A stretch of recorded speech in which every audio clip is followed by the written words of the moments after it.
베드로는 갈릴리 호수 그리고 갈릴리 호수에서 부는 바람에 대해서는 전문가였습니다. 갈릴리 호수를 누비면서 1년 365일 고기를 잡았던 어부였기 때문입니다. 그는 갈릴리 호수의 날씨 그리고 수온 그리고 바람의 변화에 대해서 누구보다 잘 알고 있었습니다.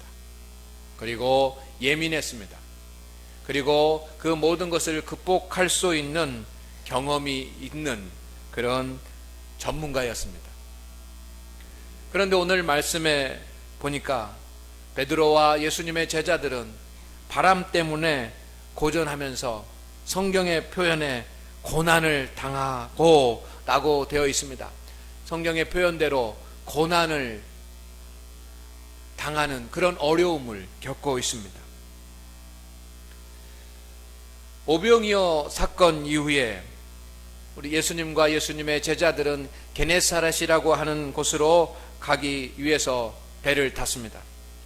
예수님께서는 기도하러 산으로 올라가시고 예수님의 제자들만 배에 타고 그곳으로 가고 있었습니다. 그런데 4km에서 한 5km 정도 배를 타고 제자들이 갔을 무렵부터 큰 바람이 일어나기를 시작을 했습니다. 그리고 새벽 3시까지 그 바람은 멈추지를 않습니다.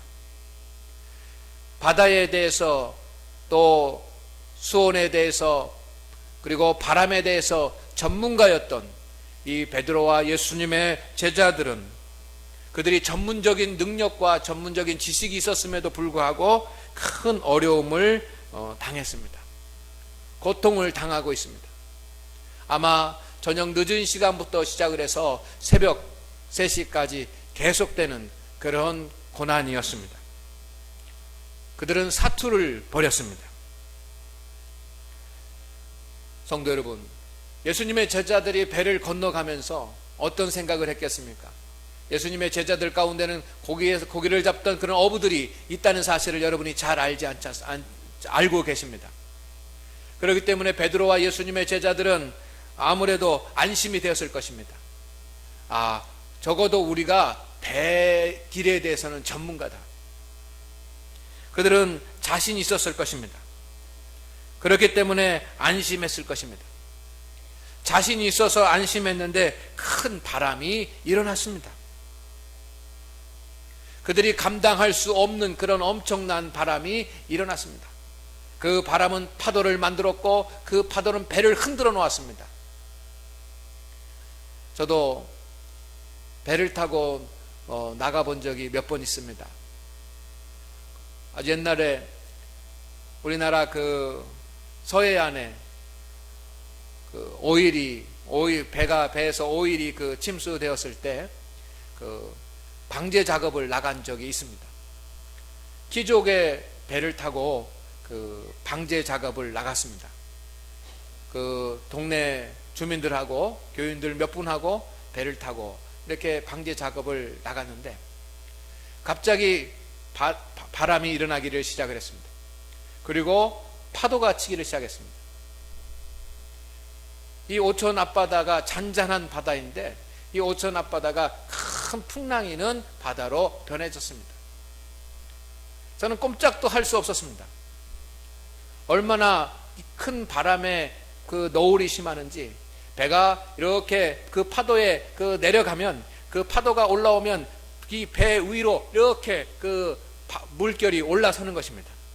그러다가 다시 위로 올라갔다가 다시 배가 파도로 인해서 밑으로 내려오면 또 다시 양쪽의 물이 그 배 위로 올라가는 겁니다. 그렇게 너울이 심한 그 배를 탄 적이 있습니다. 저는 꼼짝도 못하고 앉아 있었습니다.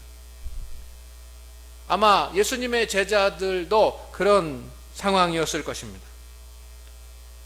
성도 여러분, 우리에게도 이렇게 인생의 바람이 일어날 수가 있습니다.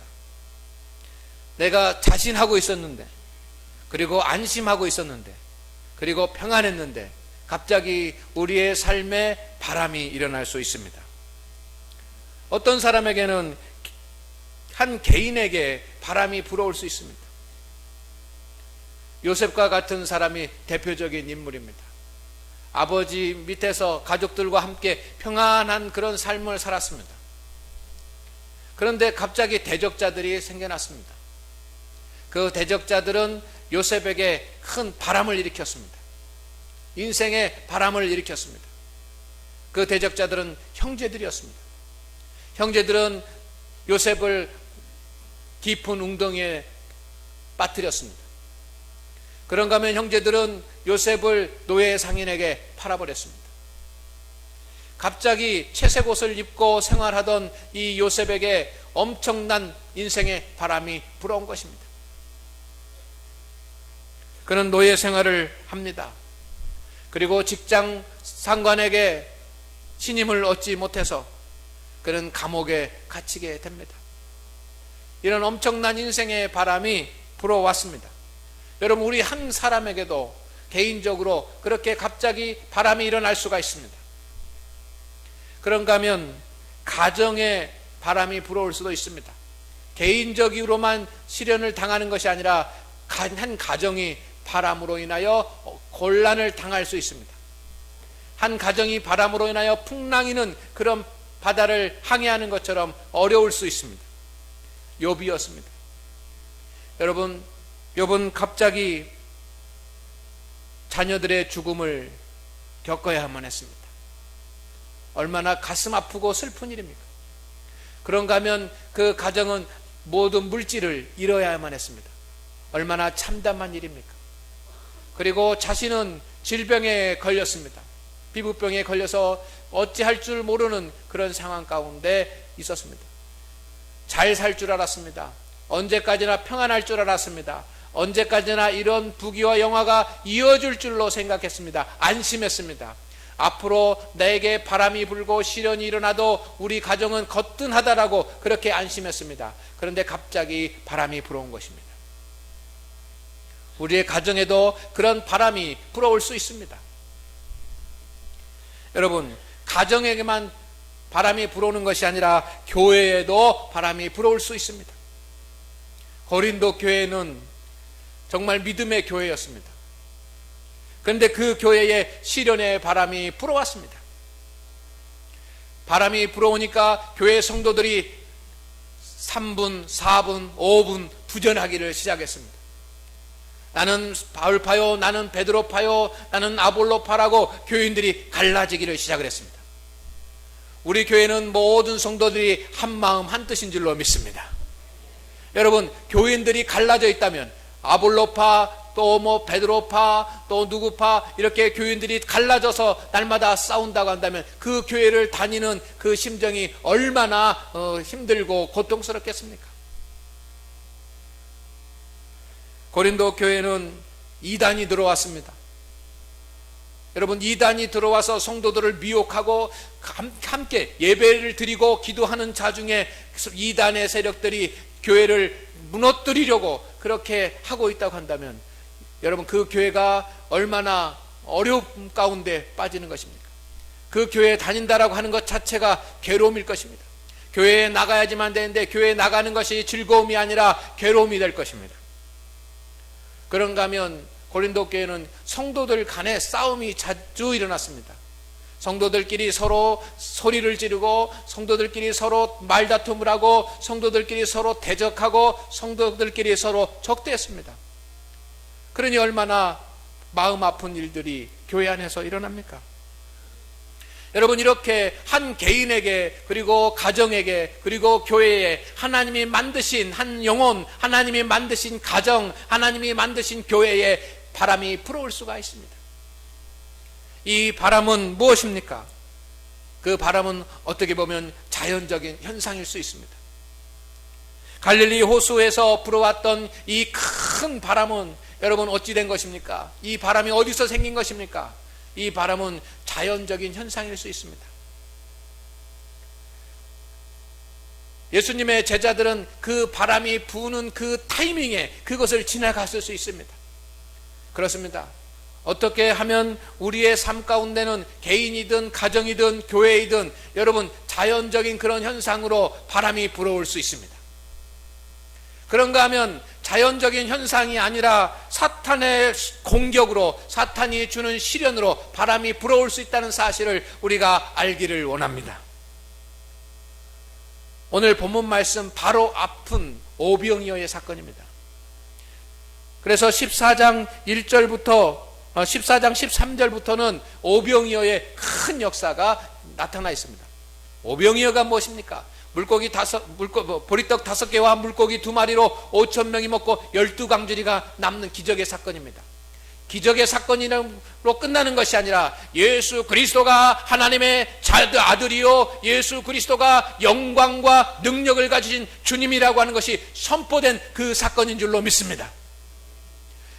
오병이어의 기적이 일어난 뒤에 많은 사람들이 예수님 앞에 나와서 예수님을 믿었습니다. 이 기적으로 인하여 예수님이 만왕의 왕 되신 것이 선포된 것입니다. 이제 예수님이 가시는 곳마다 하나님의 역사가 일어나고 하나님의 기적이 일어나고 믿는 자가 더해지고 죄인들이 나와서 하나님 앞에 구원을 얻게 될 것입니다. 하나님은 기뻐하실 일이지만 성도 여러분, 세상의 사람들은, 사탄의 권세들은 이것을 막으려고 했을 것입니다. 그래서 어떤 신학자들은 그렇게 이야기합니다. 왜 제자들이 타고 가던 그 배에 이 큰 바람이 일어났는가? 이것은 하나님의 큰 사역을 막으려고 하는 사탄의 공격이었다고 그렇게 해석을 하는 사람들이 있습니다. 자연적인 그런 현상이 아니라 이제 게네사렛으로 가서 복음에 더 큰 영향력을 미치려고 예수님의 제자들이 가니까 사탄이 바람을 일으켜가지고 예수님의 제자들을 막아섰다라고 그렇게 해석을 하는 사람들이 있습니다. 저도 일리가 있는 해석이라고 그렇게 생각을 합니다. 성도 여러분, 어쨌든 그것이 자연적인 그런 현상이었던지 간에 아니면 그것이 사탄의 공격이었던지 간에 여러분, 제자들이 그 바람과 물결 때문에 넘어졌다고 한다면 게네사렛에 갈 수가 없었을 것입니다. 그리고 예수 그리스도의 사역을 전할 수 없었을 것입니다. 성도 여러분, 우리 가운데도 이것이 자연적인 현상으로 바람이 일어날 수도 있고 아니면 개인이든 가정이든 교회이든 사탄의 역사로 바람이 일어날 수 있다는 사실을 여러분이 기억할 수 있기를 주의 이름으로 축원을 드립니다. 그런데 어떤 현상이든지 간에 여러분, 두려워해서는 안 됩니다. 내 앞에 바람이 일어났을 때 우리는 두려워해서는 안 됩니다. 넘어져서도 안 됩니다. 담대해야지만 됩니다. 바람 위를 걸을 수 있어야지만 됩니다.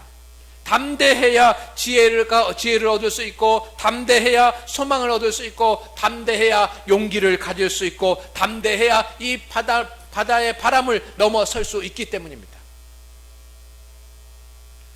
오늘 하나님 앞에 예배하는 우리 성도 여러분, 바람은 일어날 때가 있지만 반드시 잔잔해질 때가 있다는 사실을 또한 기억할 수 있기를 주의 이름으로 축원을 드립니다. 우리 앞에 있는 개인이든 가정이든 교회이든 여러분, 바람이 일어날 때가 있는가 하면 바람이 잦아들 때가 있습니다. 베드로는 그렇게 큰 바람이 일어나서 큰 물결이 일어 배가 난파될 만큼 그런 곤란하고 어려움 가운데 있을 때 바람이 불지만, 그리고 파도가 일어나지만, 물결이 심하게 요동하지만 그 바람 위에서 물결 위를 잠시 걸을 때가 있었습니다. 아멘.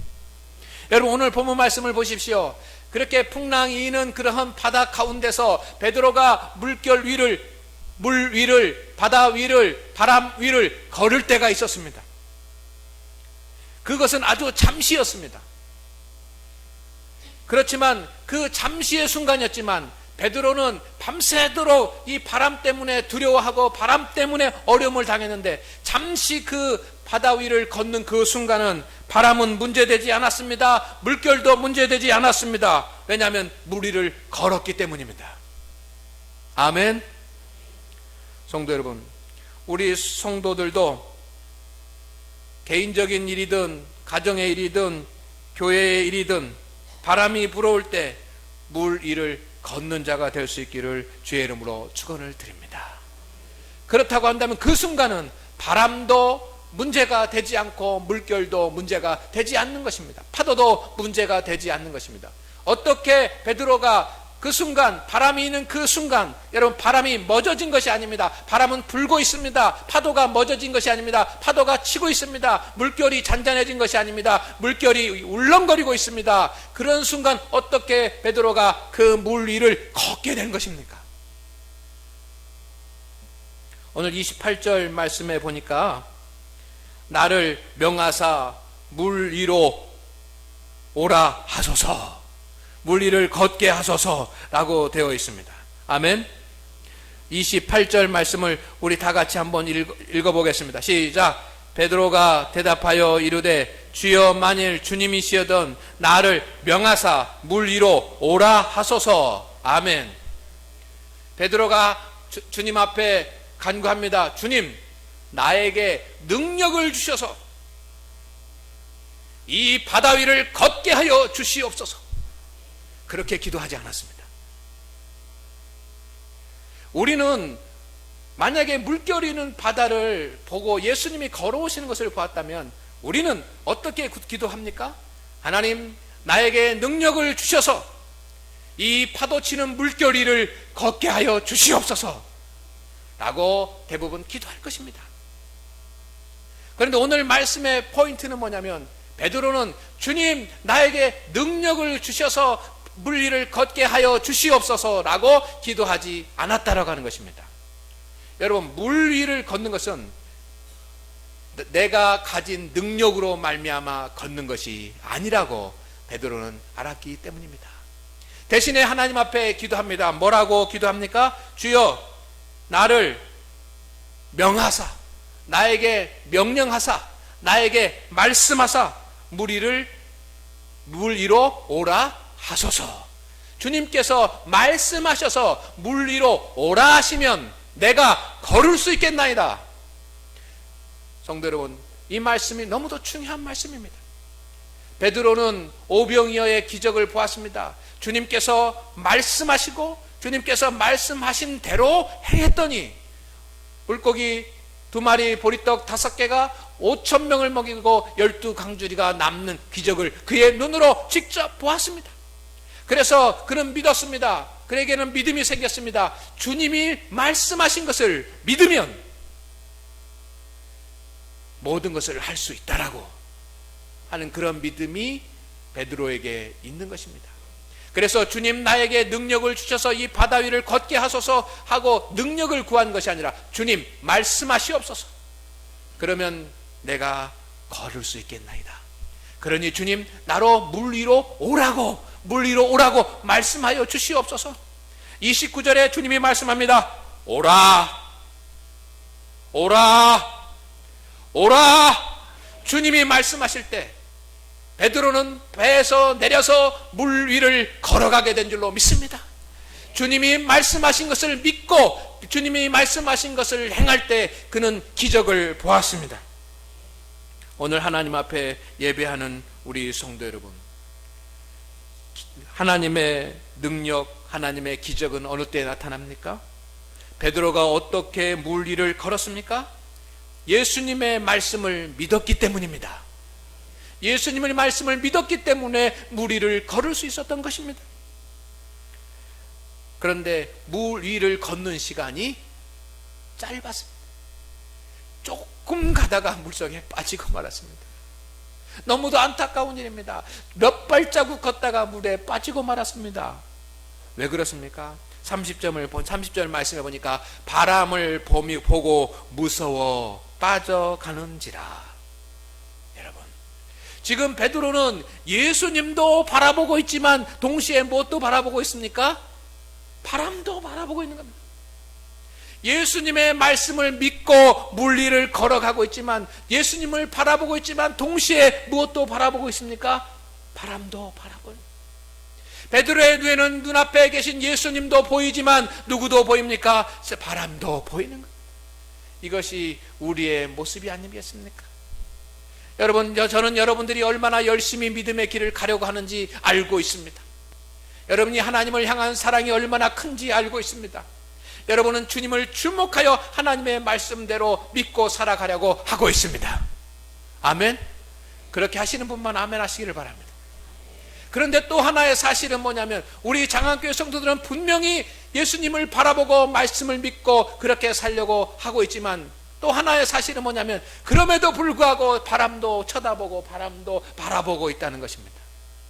그런데 바람을 바라보면 어떻게 됩니까? 물에 빠지게 되는 것입니다. 성도 여러분, 우리는 예수님을 믿으면서도 바람을 봅니다. 그러나 그렇게 하면 바람을 이길 수가 없습니다. 바람을 이길 수 있는 방법은 내 개인에게, 내 가정에, 그리고 어떤 때는 교회에 부는 바람을 이길 수 있는 방법은 하나님의 말씀을 온전히 믿을 때 이길 수가 있습니다. 믿음이 적은 자여 네가 왜 의심하였냐고 주님이 책망합니다. 믿음이 큰다라고 하는 것은 무엇입니까? 의심하지 않는 겁니다. 믿음이 작다라고 하는 것은 의심하는 것입니다. 여러분, 우리가 말씀을 의심 없이 받을 때 하나님의 역사가 일어날 것을 믿으시기를 주의 이름으로 축원을 드립니다. 여러분에게 주시는 하나님의 말씀을 믿으십시오. 오늘의 말씀의 결론입니다. 여러분에게 주어지는 하나님의 말씀을 믿으시기를 바랍니다. 그 말씀 붙잡고 믿으십시오. 그리고 물 위를 바람 위를 걷기를 바랍니다. 바람을 쳐다보면 넘어집니다. 그러나 내게 주신 말씀을 믿으십시오. 우리는 말씀을 듣는 것도 중요하고 말씀을 깨닫는 것도 중요하고 말씀을 아는 것도 중요합니다. 그러나 더 중요한 것은 내게 주신 하나님의 말씀을 믿는 것입니다. 여러분에게 주신 하나님의 말씀이 믿어지기를 원합니다. 조금 믿어지는 것이 아니라 완전히 믿어지기를 주의 이름으로 축원을 드립니다. 성령이 감동하시면 주님이 주시는 말씀이 완전히 믿어질 줄로 믿습니다. 여러분, 우리는 때로 기도하라고 하는 말씀을 듣습니다. 쉬지 말고 기도하라 라고 하는 말씀이 누구의 말씀입니까? 사람의 말입니까? 하나님의 말씀입니까? 하나님의 말씀. 그러면 우리는 그 말씀을 믿어야 돼요. 믿어야 돼요. 그 말씀을 믿는 사람은 어디로 갑니까? 기도의 자리에 엎드리게 돼 있습니다. 여러분, 하나님의 말씀을 믿으시기를 주의 이름으로 축원을 드립니다. 이건 교훈이 아닙니다. 교훈은 마음에 간직하면 되는 겁니다. 여러분, 교훈은 그냥 알고 있으면 되는 겁니다. 그러나 하나님의 말씀은 믿을 때 역사가 일어나는 것입니다. 여러분에게 근심하지 말라 라고 하는 말씀을 여러분에게 하나님이 주시면 여러분 그 말씀을 믿으십시오. 알고 있으면 안 됩니다. 마음에 간직하고 있으면 안 됩니다. 믿어야지만 됩니다. 말씀을 믿는 자가 성도입니다. 믿을 때 역사가 일어납니다. 믿는 자는 다시는 근심하지 않습니다. 여러분, 여호와는 나의 피난처라는 말씀을 하나님께서 주시면 그 말씀을 믿으십시오. 그 말씀을 믿고 주님께 십자가 앞에 모든 것을 맡기시기를 주의 이름으로 축원을 드립니다. 믿음은 성경의 말씀을 믿는 능력입니다. 오늘 주님은 우리에게 말씀을 주셨습니다. 이 말씀을 믿으십시오. 이 말씀을 믿는 순간은 아무리 바람이 불어도 우리는 흔들리지 않고 갈 수 있을 것입니다. 세상을 이기는 자는 지식 있는 자가 아니요, 세상을 이기는 자는 건강한 자가 아니요, 세상을 이기는 자는 권력 있는 자가 아니요, 세상을 이기는 자는 하나님의 말씀을 믿는 자가 될 줄로 믿습니다. 오늘 그러는 정이 여러분 가운데 있기를 주의 이름으로 축원을 드립니다.